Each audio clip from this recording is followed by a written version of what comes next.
നമ്മൾ ഒട്ടുമിക്ക ആൾക്കാരെയും വളരെയധികം ബുദ്ധിമുട്ടിക്കുന്ന ഒന്നാണ് തലവേദന. പലപ്പോഴും ചില ആൾക്കാർക്ക് ഈ തലവേദന വന്നു കഴിഞ്ഞാൽ പിന്നെ ഒന്നും ചെയ്യാൻ പറ്റില്ല. പലപ്പോഴും നമ്മളിത് വിചാരിക്കുക മൈഗ്രെയിൻ ആണ് എന്നുള്ളൊരു ധാരണയിലാണ്. മൈഗ്രെയിൻ ഉണ്ടായിരിക്കാം, പക്ഷേ മിക്കവാറും ഇത് ചിലപ്പോൾ ഗട്ട് റിലേറ്റഡ് ആയിട്ട് വരുന്നത്, അല്ലെങ്കിൽ സൈനസ് ഫില്ലായിട്ട് വരുന്നത്. ഇതിനെ നമുക്ക് ആയുർവേദത്തിൽ വളരെ ഈസി ആയിട്ട്, വളരെ എഫക്റ്റീവ് ആയിട്ട് നിങ്ങൾക്ക് വീട്ടിൽ നിന്ന് തന്നെ മാനേജ് ചെയ്യാവുന്ന ഒരുപാട് കാര്യങ്ങളുണ്ട്.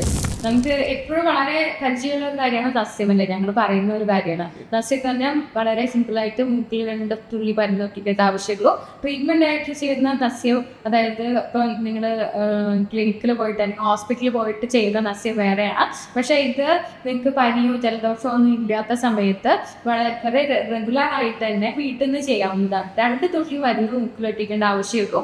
ഇങ്ങനെ ചെയ്യുന്നത് ഇപ്പം നമ്മൾ ആയുർവേദത്തിലെ ഡെയിലി റൂട്ടീനിൽ പറയുന്നതാണിത്. ഇപ്പം നമ്മൾ പല്ല് വെക്കുന്നില്ലേ, ഓറൽ കാവിറ്റി ക്ലീൻ ചെയ്യാൻ, അതുപോലെ നമ്മുടെ സൈനസിനെ ക്ലീൻ ചെയ്യാനായിട്ടുള്ളതാണ് നസ്യം.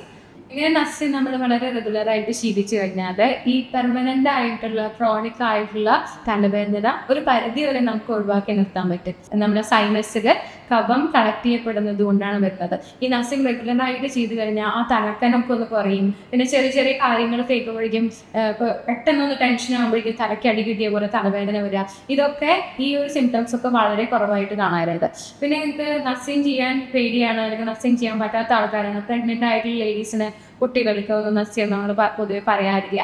അങ്ങനെയുള്ള അവസ്ഥകളിൽ ചെയ്യാവുന്ന കാര്യമാണ്. നിങ്ങൾക്ക് ജസ്റ്റ് കവളം എന്ന് പറയുന്നത് നമ്മുടെ ഗാർഗിളിംഗ് അല്ല, നമ്മൾ ഗാർഗിൾ ചെയ്യാൻ വേണ്ടിയിട്ട് ചൂടുവെള്ളം എടുക്കുന്ന പോലെ തന്നെ കുറച്ച് ഒരു 1/2 ഗ്ലാസ് ചൂടുവെള്ളം കുറച്ച് നന്നായി ഉപ്പിട്ടിട്ട് എടുക്കുക. അതിൽ ഒരു നുള്ളു കുരുമുളക് പൊടി ഇടുക.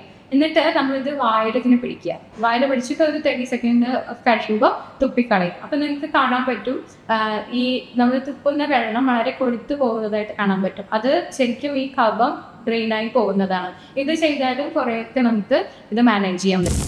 അതുപോലെ തന്നെ നമ്മൾ പറയുന്നതാണ് ധൂപപാനം. ധൂപപാനം എന്ന് പറഞ്ഞു കഴിഞ്ഞാൽ പുക വലിക്കുക എന്നുള്ള ഒരു അർത്ഥമാണ് തോന്നുന്നത്. അതിന് നമ്മൾ മഞ്ഞൾപ്പൊടി വെച്ചിട്ട് ഒരു തിരി ഉണ്ടാക്കുകയാണ് ചെയ്യുക. അതായത് ഒരു കോട്ടൺ തുണി എടുക്കുക, ജസ്റ്റ് മഞ്ഞൾപ്പൊടിയിൽ സ്പ്രെഡ് ചെയ്യുക, എന്നിട്ട് ഒന്ന് തിരി പോലെ ആക്കിയിട്ട് നമ്മൾ നല്ല രീതിയിൽ ഡിപ്പ് ചെയ്തിട്ട് അത് കത്തിക്കുക. കത്തിച്ച് കഴിഞ്ഞിട്ട് അത് നന്നായി കത്തി കഴിഞ്ഞിട്ട് കെടുത്തുമ്പോൾ ഒരു പുക വരും. അത് നമ്മളിങ്ങനെ മൂക്കിലേക്ക് ഓരോ മൂക്കടച്ച് ഇൻഡേറ്റ് ചെയ്യുക. ഇത് നമുക്ക് നസ്യം ചെയ്യാൻ പറ്റാത്ത സിറ്റുവേഷനിലൊക്കെ ചെയ്യാം. ഇപ്പോൾ ജലദോഷം തുടങ്ങുകയാണ് അങ്ങനെയുള്ള സമയത്തൊക്കെ ചെയ്യാം. പക്ഷേ അലർജി, ആസ്മ അങ്ങനെയുള്ളവരൊന്നും ചെയ്യാൻ പാടില്ല കേട്ടോ. അതുപോലെ ട്രീറ്റ്മെന്റ് ആയിട്ട് ചെയ്യാവുന്നതാണ് നസ്യം ചെയ്യാം, നസ്യം ട്രീറ്റ്മെന്റ് ആയിട്ട് ചെയ്യാം. അതുപോലെ ശിരോധാര നമുക്ക് കുറച്ചുകൂടി മൈഗ്രെയിൻ റിലേറ്റഡ് ആയിട്ടുള്ള ഹെഡേക്ക് വരുമ്പോൾ, അങ്ങനെയൊക്കെ പിന്നെ സ്ട്രെസ് റിലേറ്റഡ് ആയിട്ടുള്ള ഹെഡേക്ക് വരുമ്പോൾ ഒക്കെ വളരെ എഫക്റ്റീവ് ആണ് കേട്ടോ ശിരോധാര.